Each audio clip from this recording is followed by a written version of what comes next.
Have the owner hand the leash of the dog to you. Do not approach the dog in the corner of the room, since some animals may become defensive. If a muzzle is needed, it should be placed on the animal prior to lifting the animal onto the table. The leather muzzle can be quickly slipped over the dog's nose and then fastened behind the dog's head, while the assistant controls the dog's head movements and prevents the dog's front paws from pushing the muzzle off. A long piece of gauze also works well as a muzzle.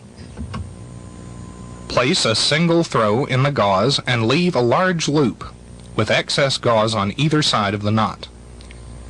If possible, the assistant should try to control the dog's head movements. The gauze loop is placed over the dog's mouth and nose with the single knot on top of the nose. This is quickly tightened with the hands held away from the dog's mouth. The ends of the gauze are then quickly passed underneath the dog's mandible and twisted around each other.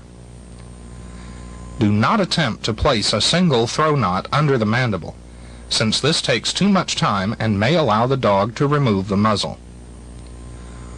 Once the ends of the gauze are twisted under the mandible, they are brought behind the ears and tied in a bow.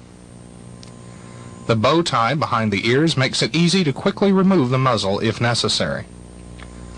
Again, as the muzzle is being tied in place, the assistant should control the dog's head movements and the front paws to prevent muzzle removal.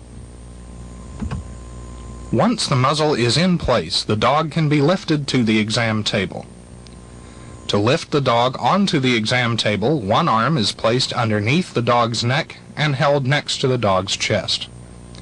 The other arm is placed either underneath the dog's abdomen or around the dog's hindquarters. The dog is then lifted onto the table. If the animal is too large to be lifted alone, one person lifts the front end, controlling the head, while a second person lifts the hind end.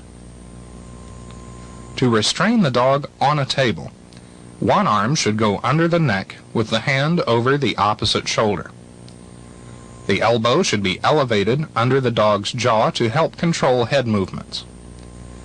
The other arm can be placed over the dog's back. If the animal is large and difficult to control, the arm controlling the dog's body should reach across the back of the dog, and the hand should grasp the opposite side of the table.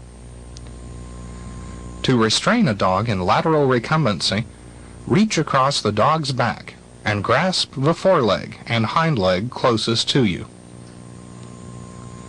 Carefully place the dog in lateral recumbency, having your assistant cushion the dog's head so it does not hit the table. The forearm restrains the neck, and the hand controls the forelegs. The other arm and hand are used to restrain the body and the rear legs.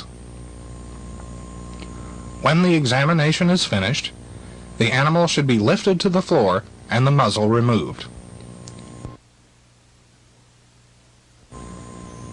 For extremely fractious dogs, the rabies pole can be used.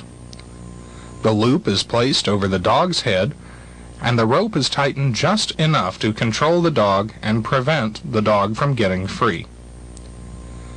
The pole itself can be used to control the dog and prevent the dog from biting anyone.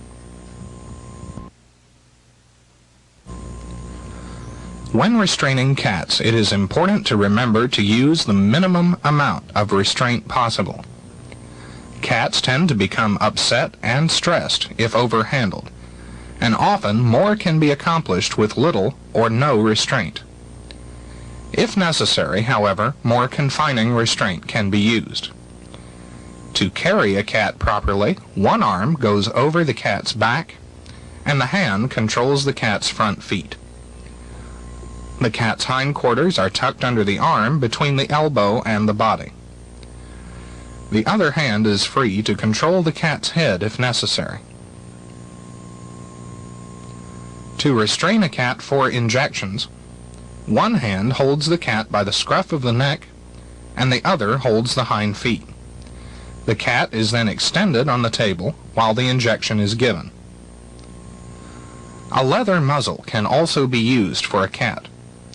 The muzzle is placed over the cat's nose and mouth and tied behind the ears. A cat bag can also be used for restraint. The cat is placed inside and the bag is closed. Various openings are available in the bag so that one leg at a time can be released. If no cat bag is available, a large towel works well. The towel is opened on the table and the cat is placed in the middle of the towel. The towel is wrapped tightly around the cat, first one side of the towel, then the other. The cat's head should protrude from the front of the towel, but the front feet should be tucked inside. The cat bag and the towel can be used to restrain a cat for venipuncture, injections, or giving medications.